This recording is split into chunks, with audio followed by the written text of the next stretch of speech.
Now next to me is Gianni Zammit, and he's one of the contestants to this year's national final in Malta. Hello, Gianni.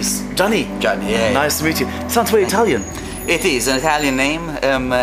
I'm purely Maltese, but my family has Italian origins, so just the blood in me has a bit of Italian, so that's how it came to be. Tell us a bit about your musical background. You've been on for quite a long time in the Maltese music scene. See, these white hairs all came from rock and roll. No, I've been around for a long time.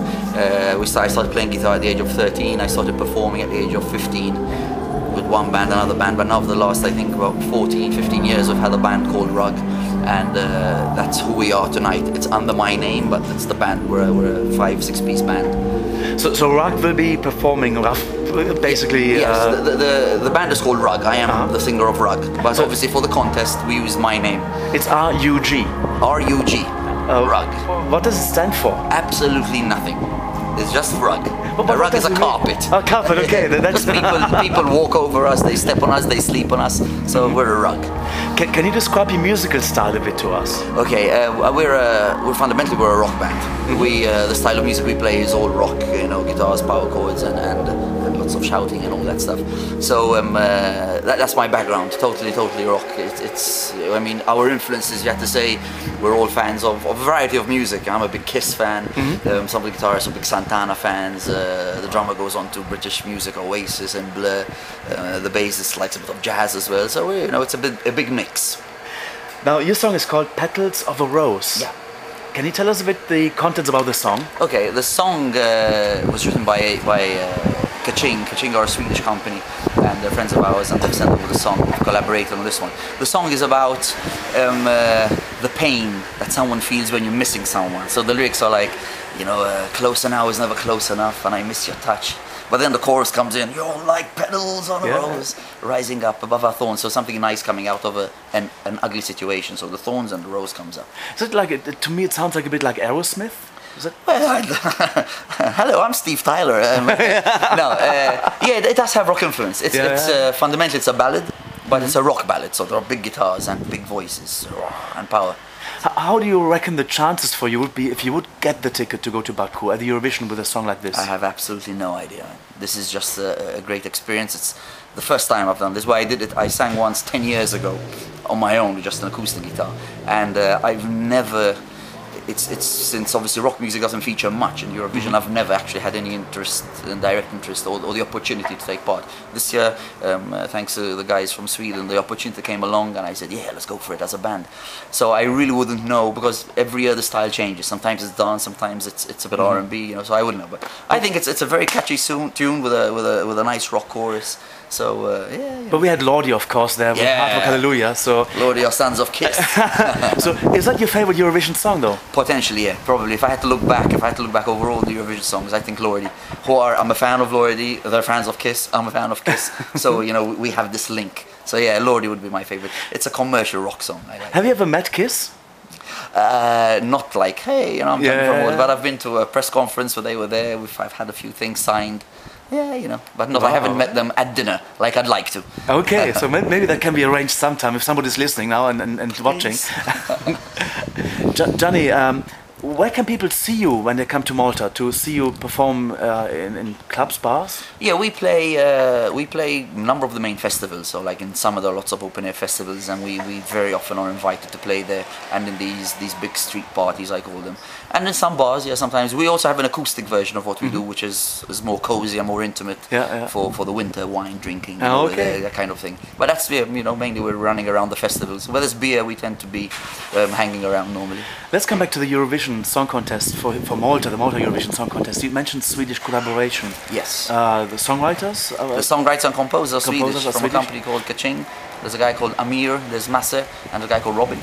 And they were in touch with the band through a common friend or somebody, and they said, "Yeah, we'll have a rock song. We'd like you to sing it." Yeah, for sure. Send it over. So how came the idea up to submit it to the national final here? Sorry, I didn't get it. How did the idea come up to submit it to the national final here? It was, let's call it Eurovision material, because it had a nice, catchy chorus. It was a rock song, but it's a ballad, so it's not like that's on death metal or anything like that. And they said, we'd like to submit this for the festival, and I'm not very festival looking because we're, it's all rock and roll and all that. So they said, yeah, but we would love to see it over there. And, it came through to the final stage, so it was a great, great pleasure. Well, it stands out. None of the other songs is like yours. So exactly. And that's what I love about it, standing out. In everything I do, I like to stand out. Let's see, Malta Eurovision participation in the past. Do you have any favorite song from the Maltese entries?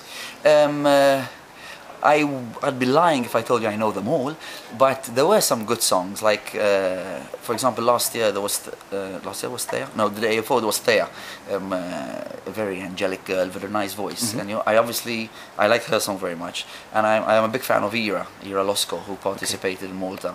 And we're friends, so I'm a friend and a fan, and I like the stuff she does, especially her new stuff.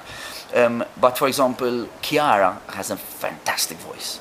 So I think her voice is incredible, and the songs that she submitted over the last years, they always did very well. And I think it's because she has a great voice and a great song.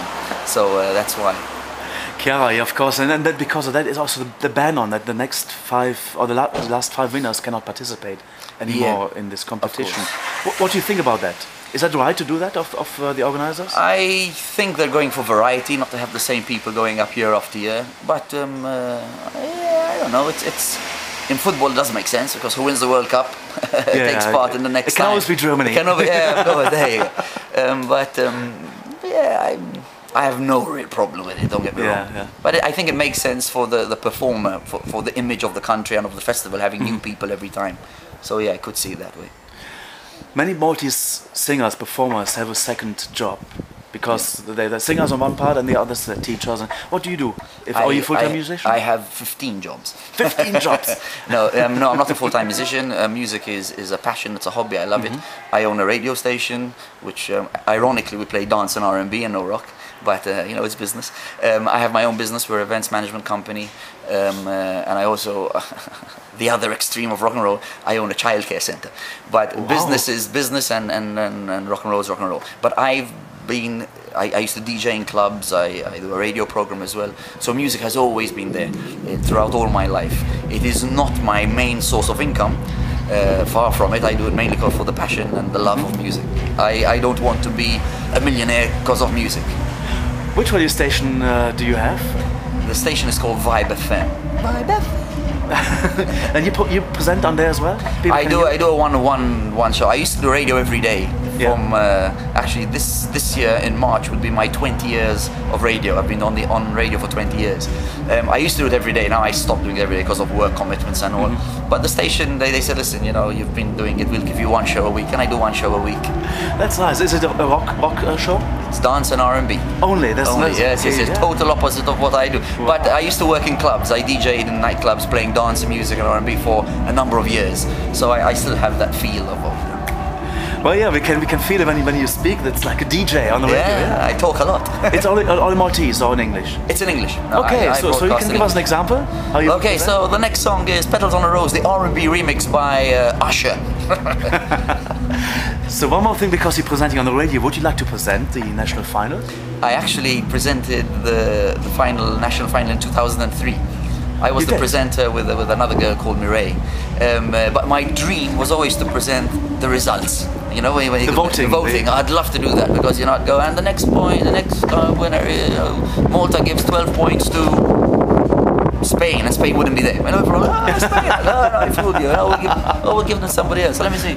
We'll give them to Germany. Oh no, Holland. I'd like to do that. Have a good laugh, because it's a very, very tense moment. Everybody's like excited, and I just like to. That's actually quite fun to do that. Take a good piss take, yeah. Gianni, thank you very much. Good luck in the show on Friday. That you get the ticket to go into the final to Saturday, and then it's a new fight. The most important thing is having fun and participating. Now, if we go through or not, all good with that. We'll see us when it happened. Definitely. Thank you very much. Thanks a lot. Rock and roll. Thank you. Rock and roll.